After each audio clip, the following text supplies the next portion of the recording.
오늘은 여러분들과 교회론 저희가 이번 달까지 이번 주 또 남은 2주간 4월 23일, 4월 30일 3주간에 걸쳐서 오늘까지 3주간에 걸쳐서 저희 교회가 담당해야 될 어떻게 보면 구체적인 사역에 대한 방법론을 조금 제시를 하도록 하겠습니다. 오늘은 이제 그 첫 시간이기 때문에 조금 앞에 객관적인 설명을 조금 드리고 또 2주간에 걸쳐서 어떻게 보면 방법론적인 우리 교회가 감당해야 될 그 사역에 대해서 여러분들과 함께 말씀을 드리려고 하는데요. 오늘은 그렇다면 우리가 계속 교회란 무엇인가, 또 교회는 어떤 곳인가를 계속 배워왔다면, 그렇다면 그 교회를 통해서 주님이 명령하시는 사명은 무엇인가를 여러분들과 함께 나누려고 합니다.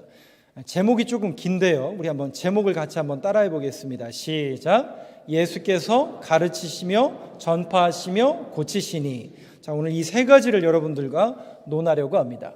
잘 아시는 대로 예수님은 이 땅에 오셔서 나사렛이라는 동네에서 자라시다가 이제 공생애를 시작하시기 위해서 세례 요한에 의해서 요단강에서 세례를 받으신 이후에 40일 동안 굶주리시고 또 3가지 시험을 겪으신 이후에 가버나움이라는 곳에 이르러 제자들을 부르시고 공생애 주님의 일을 시작하십니다. 그러면서 자신의 일을 천명하세요. 내가 이 일을 위해서 이 땅에 왔다라는 것을 천명하시는 그 구절 4장 23절 한번 보여주시죠.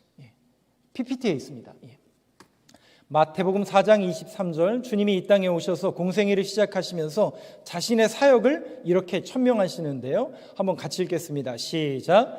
예수께서 온 갈릴리에 두루 다니사 그들의 회당에서 가르치시며 천국 복음을 전파하시며 백성 중에 모든 병과 모든 약한 것을 고치시니.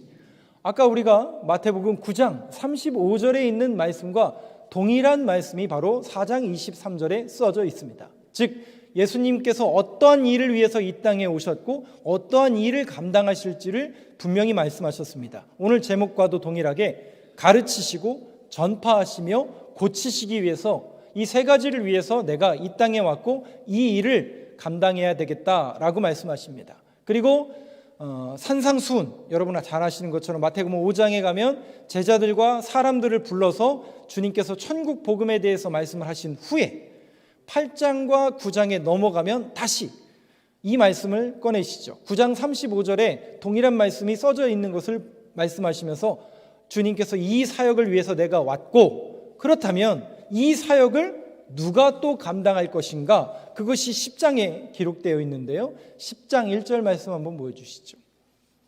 마태복음 10장 1절 말씀입니다. 같이 읽겠습니다. 시작. 예수께서 그의 12제자를 부르사 더러운 귀신을 쫓아내며 모든 병과 모든 약한 것을 고치시는 권능을 주시니라. 누구에게 이 3가지 사명, 가르치고 전파하며 고치는 사명을 주셨냐면 주님께서 승천하신 이후에 이 땅에 주의 제자들 12제자를 통해서 이 일을 너희들이 계속 감당해라. 그 12제자는 교회의 모체가 되죠. 이 땅에 주님의 이름으로 세워질 그 교회의 모체는 바로 12제자였고 그 12제자 공동체에게 가르치고 전파하며 고쳐내라 이 사명을 주시면서 오늘날 교회에 주시는 사명으로 저희들이 받고 있습니다. 여기 약한 것을 고치는 권능, 우리는 보통 이 권능이라는 단어를 어떤 은사, 신비로운 능력 이 정도로만 이해를 하시지만 원문에 가까운 번역은 사명이라고 번역을 합니다. 바로 교회에 주신 사명, 가르치고 전파하며 고치는 사명을 주셨는데 오늘 이 3가지를 여러분들과 함께 나누려고 하는데요. 자, 9장 35절 말씀 다시 보여주시죠.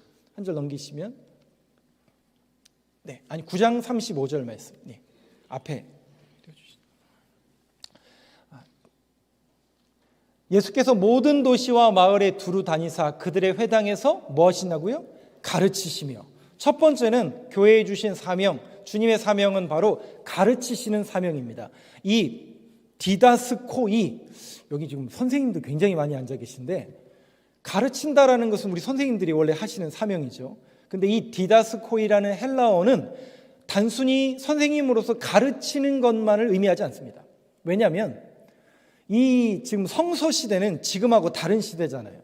그리고 2000년 전에 이 성서 시대는 학교가 없었습니다.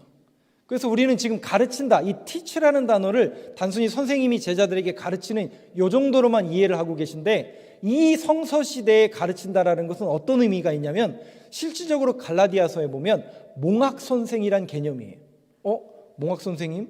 이거 없는데? 예, 지금은 우리가 개정 성경을 보고 있기 때문에 몽학선생이란 단어가 초등교사로 바뀌었습니다. 그런데 이 번역은 죄송하지만 온전한 번역이 아니에요. 우리는 보통 몽학선생이나 초등교사 하면 단순히 선생님으로만 생각하지만 2000년 전 성서시대에는 이 몽학선생이나 초등교사는 어떤 의미가 있냐면 이런 겁니다. 학교가 없던 시대였기 때문에 교육을 받을 수 있는 사람들은 극히 제한적이죠. 그럼 누가 교육을 받냐면 소위 말해서 양반집, 귀족집 자제만이 교육을 받을 수 있어요. 그럼 누구를 부르냐면 실력이 뛰어난 외부 교사, 우리로 말하면 과외 선생님을 붙여주는 겁니다. 이 어린아이에게.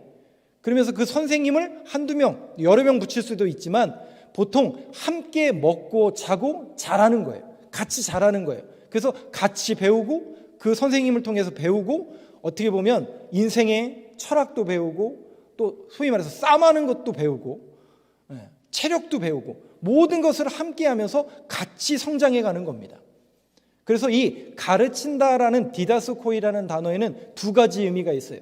한 가지는 당연히 가르친다는 의미가 있고 그 가르침으로 인하여 열매가 나타난다라는 뜻이에요.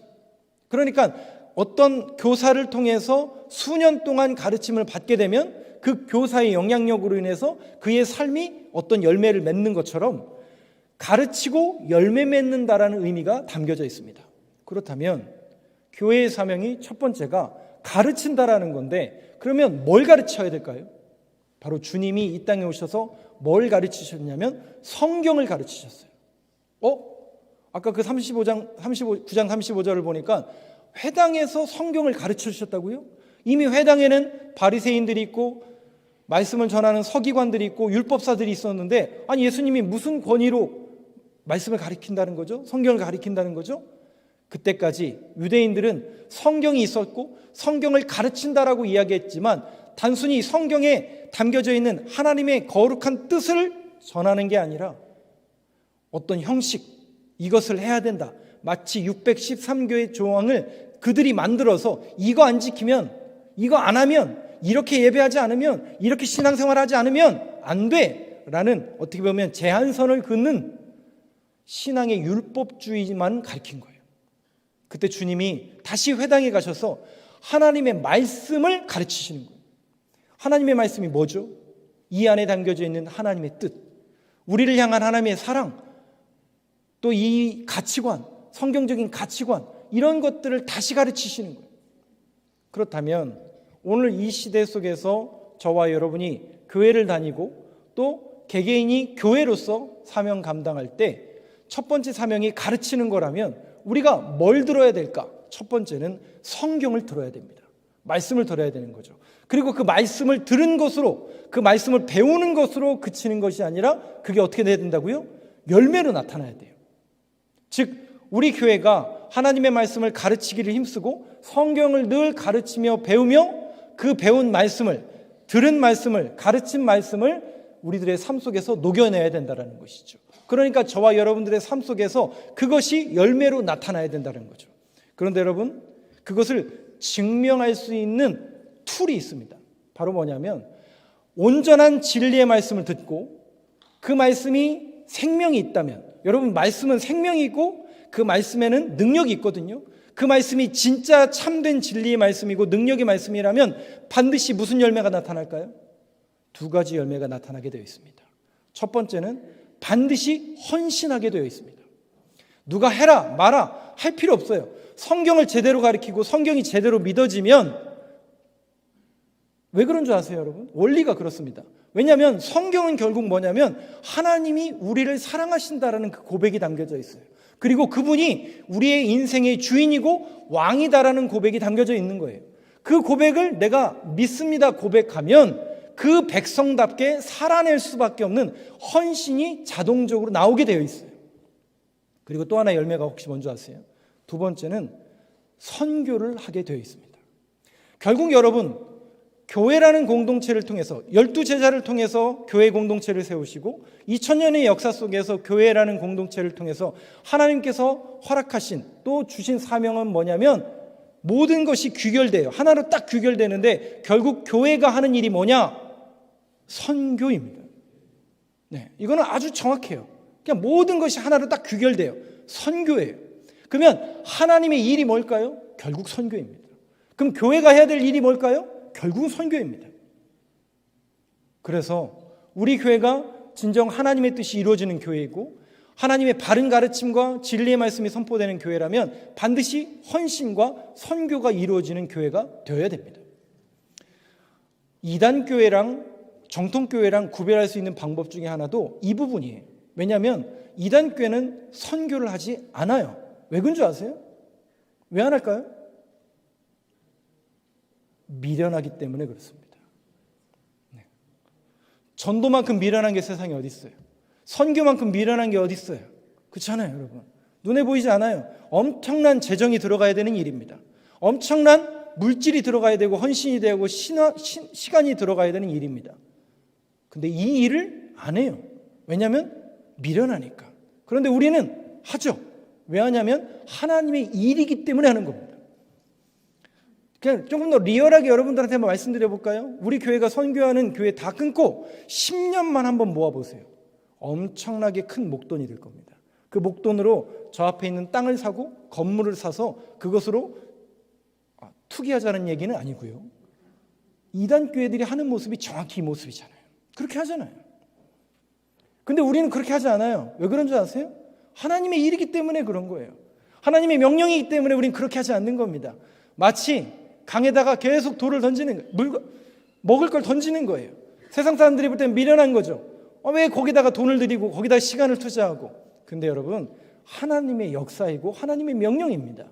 그래서 우리는 가는 거예요. 선교사, 저희 교회도 이성상 선교사님이 계시지만 또 앞으로도 우리 교회가 계속 해외 선교사를 파송해야 될 텐데 여러분 저희 교회 전도사님이 꿈꾸시고 있는 부분이 있는데 그냥 그 일만 생각하면 기쁘대요. 그 나라 또 하나님의 일을 본인이 할 거라는 그 생각만 하면 기쁘다라는 거예요. 그러니까 그런 소망과 그런 믿음의 고백, 결국 여러분 하나님 나라는 그렇게 세워지는 겁니다. 우리의 방법, 우리의 방식으로 세워지는 게 아니라 하나님의 계획, 하나님의 뜻이 이루어지는 그런 방법으로 세워지는 이 거룩한 일을 우리 교회가 감당할 수 있게 되기를 간절히 소망합니다. 가르치라.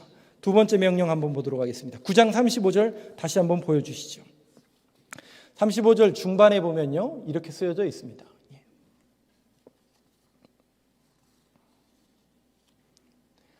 회당에서 가르치시며 천국 복음을 뭐 하신다고요? 전파하신다. 이 전파라는 단어가 케루소라는 단어예요. 선포하다, 선언하다라는 이야기입니다. 원래 설교라는 이 설몬이라는 것은 예전에는 이런 방식, 지금 우리가 하고 있는 교회의 설교의 방식이 아니라 예전에는 선포였고 선언이었습니다. 이 선포와 선언은 어디에서 원료를 찾을 수 있냐면 세례요한에서 찾을 수 있죠. 세례요한이 회개하라 천국에 가까이 왔느니라. 요단강에서 세례를 베풀 때 선포했던 말씀, 회개하라 천국에 가까이 왔느니라. 계속 선포했어요. 왜 선포했는지 아세요? 이사야서 40장 3절 말씀을 이루기 위해서 선포하고 선언했습니다. 전파했습니다. 자, 그 말씀을 한번 띄워주시죠. 이사야서 40장 3절 말씀인데요. 이게 세례 요한이 예수님께서 오시기 전에 세례 요한이 선포한 이 메시지인데 40장 3절 말씀 한번 같이 읽겠습니다. 시작. 외치는 자의 소리여 이르되 너희는 광야에서 여호와의 길을 예비하라. 사막에서 우리 하나님의 대로를 평탄하게 하라. 자, 여기 길을 예비하며 대로를 평탄하게 하라. 길과 대로라는 단어를 썼어요. 이게 메길라라는 단어인데 왕의 길을 닦으라라는 뜻이에요. 무슨 길을 닦으라고요? 왕의 길을 닦으라. 즉 예수께서 이 땅에 오실 거고 왕이 우리 집에 올 것이니 뭐 하라는 거예요? 길을 닦으라는 겁니다. 만약에 오늘 이 예배 속에 주님이 저 문을 통해서 걸어 들어오신다면 여기 이렇게 아무 생각 없이 죄송해요. 이렇게 앉아 있을 분이 몇 명이나 있을까요? 정말 왕이 들어오신다면 우리는 경배하며 찬양하며 또 어떻게 보면 카페트를 깔고 그분을 경배하고 찬양할 겁니다. 그래서 이 길을 예비하라, 대로를 평탄하게 하라는 이 단어 속에서 원래 이제 이것이 이제 아람이라는 지역에서 고대 바벨론이나 페르시아에서는 어떻게 이 단어를 사용했냐면 왕의 입성을 축하하는 자리를 이 단어를 썼습니다. 메길라라는 단어를 썼습니다. 그리고 이 단어가 결국 로마 시대에 와서는 황제의 보좌 앞에 깔린 주단, 카펫이죠. 그게 빨강색인가요? 자주색인가요? 오늘날에는 그 영화제에 빨간 레드 카펫을 깔잖아요. 그 레드 카펫의 원래 어원이 로마에서 온 자주색이에요. 빨간색이 아니라 자주빛입니다. 그 빌립보 교회의 창시자 중에 하나였던 루디아가 자색 옷감 장소였잖아요. 그거 제가 언젠가 두로 지방에서 그 조개를 갈아가지고 정말 몇 푸대거든요. 몇 푸대 조개를 가르면 그 자색 원료가 나오는데 한 방울 나온대요. 그러니 얼마나 그 귀한 거겠어요. 그것을 파는 사람이 루디아였는데 그 자색 옷감이 바로 왕의 카펫의 재료였습니다. 그것은 뭐냐면 바로 이 말씀은 주님께서 오신다라는 것 선포하며 그분의 길을 예비하라. 그 길을 수축하고 그 길을 평탄하게 하라. 결국 우리가 전파한다라는 것은 결국 뭐냐면 이 예수 그리스도가 이 땅에 오심을, 그 예수 그리스도가 우리의 길임을 선포하고 전파하는 역할을 우리 교회에 맡겨주셨고 저와 여러분들의 모든 삶의 자리에서 그 선포하는 선포자의 역할을 맡겨주셨다라는 것이죠. 제가 1부 때도 그런 말씀을 드렸는데 우리의 사명 가운데 하나는 가르치는 것으로 그치는 것이 아니라 그걸 삶으로 증명해내는 거라고 말씀드렸죠.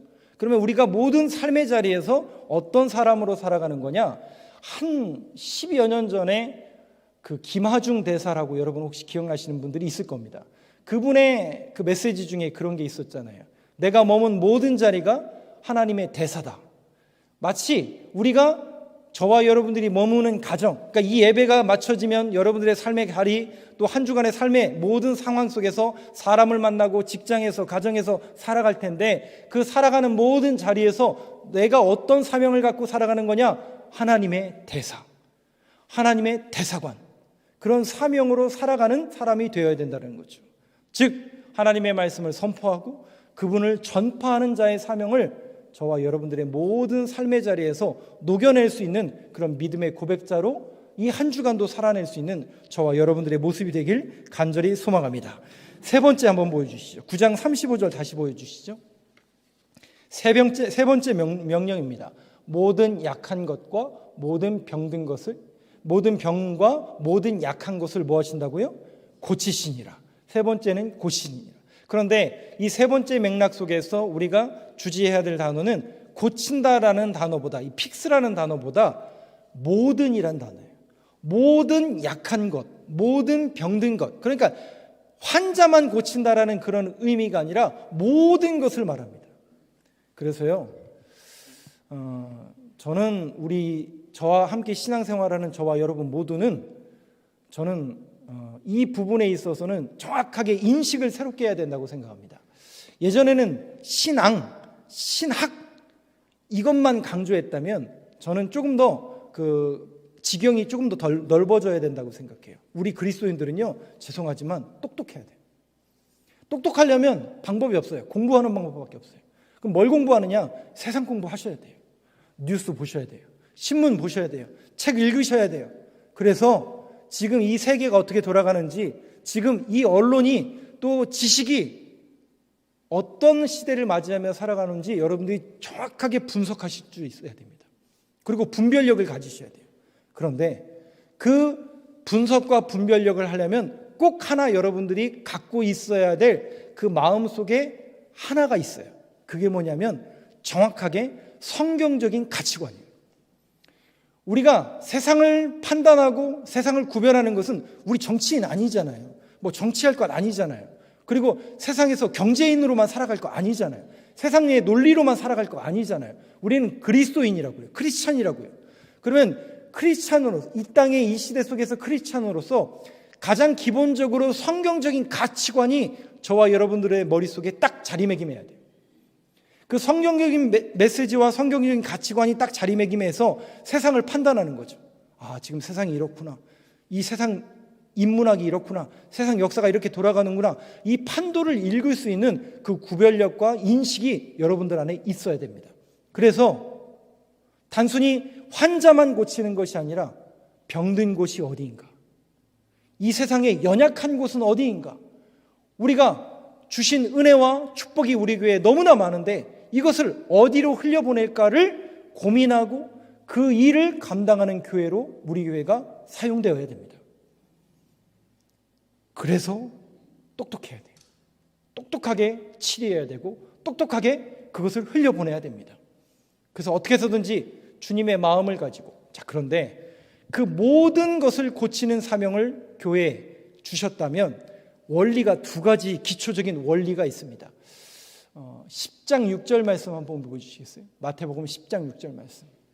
어떤 원리를 우리가 가지고 이 세상에 우리 교회 또 저와 여러분들의 사랑을 흘려보내냐면 두 가지 원리인데요. 10장 6절 말씀 한번 같이 읽겠습니다. 시작. 오히려 이스라엘 집에 잃어버린 양에게로 가라. 첫 번째 원리는 뭐냐면요, 잃어버린 양에게로 가는 겁니다. 누가 잃어버렸어요? 누가 잃어버린 양들이에요? 그 사람들이에요. 특별히 이 땅 가운데 길을 잃어버린 사람들이 너무 많아요. 지식이 있고 세상적인 권력이 있고 능력이 많다 하지만 죄송하지만 답이 없어요. 정답이 없더라고요. 아니, 나이도 어린 분이 뭔 인생을 얼마나 살았다고. 저는 그거에 대해서 논할 위치에 있지 않지만 여러분들이 더 잘 아시잖아요. 여러분들이 인생을 더 많이 사셔보셨고 많이 경험해 보신 결론이 뭐던가요, 여러분? 이 땅에 답이 있던가요? 이 땅에 결론이 나던가요? 그것만 움켜잡으면 다 되던가요? 솔로몬은 이야기하기를 헛되고 헛되니 모든 것이 헛되더라. 그것 잡아보니까, 그거 누려보니까, 움켜쥐니까 그것이 헛되다. 바람과 같도다. 모든 권력, 모든 능력, 모든 부귀영화, 모든 지식 다 누려봤지만 바람과 같았더라. 그래서 결국 우리가 붙잡아야 될 것은 영원한 것을 사모하고 영원한 것을 붙잡아야 되겠구나. 그것이 진정한 길이구나라는 사실을 솔로몬은 제시하고 있는 것처럼 저와 여러분들에게 길이 있죠. 그 길이 뭐예요? 요한복음 14장 26절 말씀. 내가 곧 길이요 진리요 생명이니 나로 말미암지 않고는 아버지께로 올 자가 없느니라. 그 길을 누가 제시하신 거예요? 예수님이 제시하신 거예요. 그 길을 통해서 두 가지가 제시되죠. 예수 그리스도의 대속과 예수 그리스도의 영생이 우리에게 주어졌구나. 그래서 십자가는 하나님의 뜻이고 그 하나님의 뜻에는 두 가지, 대속과 영생. 이 길을 잃어버린 이들을 찾아야 됩니다. 그리고 그들에게 길을 제시해야 돼요. 예수만이 생명이고 예수만이 길이고 예수만이 우리에게 영생을 주시는 제시하시는 분이다라는 그 사실을, 그 길을 잃어버린 이 세대 속에 그 역할을, 그들에게 이 메시지를 전하는 그 역할을 감당하는 우리 교회와 저와 여러분이 되길 간절히 소망합니다. 그리고 잃어버린 사람들 너무나 많죠. 특별히 신앙적으로 고민하며 중간에 탈선하고 코로나로 인해서 멈춰 있는 분들, 그분들을 찾아가고 그분들을 찾아내고 그분들에게 다시 한번 주의 메시지를 들려주며 그들을 다시 한번 일으켜 세울 수 있는 그 역할을 감당하는 저와 여러분이 되길 간절히 소망합니다. 또 한 가지 원리가 있습니다. 넘겨주시죠. 마태복음 9장 36절 말씀입니다. 저와 여러분이 그 영혼들을 바라보고 그들을 바라볼 때 항상 가져야 될 마음가짐이에요. 그게 뭘까? 9장 36절 한번 같이 읽겠습니다. 시작. 무리를 보시고 불쌍히 여기시니 이는 그들이 목자 없는 양과 같이 고생하며 기진함이라. 누구를 보세요? 제가 고난주간에 그런 메시지를 드렸습니다. 무리가 있고 제자가 있어요. 무리는 어떤 사람들입니까? 주님께서 입성하실 때 호산나 다윗의 자손이요 라고 칭송했던 사람들이에요. 그런데 5일 후에 그들은 저 거짓말쟁이 신성 모독자 십자가에 못 박으십시오. 전형적으로 무리들은요 어떤 사람들이냐면 자기의 이익, 자기에게 손해 관심 없어요. 하나님의 나라와 하나님의 일과 하나님에게 관심 없습니다. 나에게 이익을 주면 하나님이고 안 주면 가짜고 철저하게 무리입니다. 그런데 주님은 누구를 늘 주목하시고 누구를 사용하시냐면 제자를 사용하십니다. 절대로 무리에게 일을 안 맡기세요. 왜? 그들은 철저하게 자기 이익만 추구하거든요. 근데 제자는 누구냐? 네, 주님을 따라 멍에를 매는 자들이 제자입니다. 그들에게 주님의 일을 맡기시는 거죠. 그 무리를 보시고 뭐라고 하셨다고요? 불쌍히 여기사. 불쌍히 여기사. 저와 여러분들의 마음속에 예수님의 마음이 있어야 돼요. 저와 여러분이 먼저 믿은 사람들이잖아요. 저와 여러분이 제자잖아요. 성도잖아요. 그러면 그들이 떠올라야 돼요. 그 영혼들이 떠오르셔야 돼요. 길을 잃고 헤매며 아직도 어찌할 바 모르는, 그리고 중간에 신앙을 포기한 이들, 여러분들의 마음과 얼굴 속에 떠오를 겁니다. 왜 그런 줄 아세요? 예수님의 마음이 있기 때문에 그래요. 예수님의 그들을, 그 영혼을 불쌍히 여기는 그 마음이 여러분들 안에 있기 때문에 그래요. 저와 여러분이 그들에게 주의 말씀을 가르치고 전파하며 그들을 다시 한번 붙잡아 일으키는, 고치는 사명을 감당하는 우리 교회, 또 새롭게 시작된 한 주간에 저와 여러분들의 삶의 모든 자리가 되길 간절히 소망합니다. 기도하겠습니다.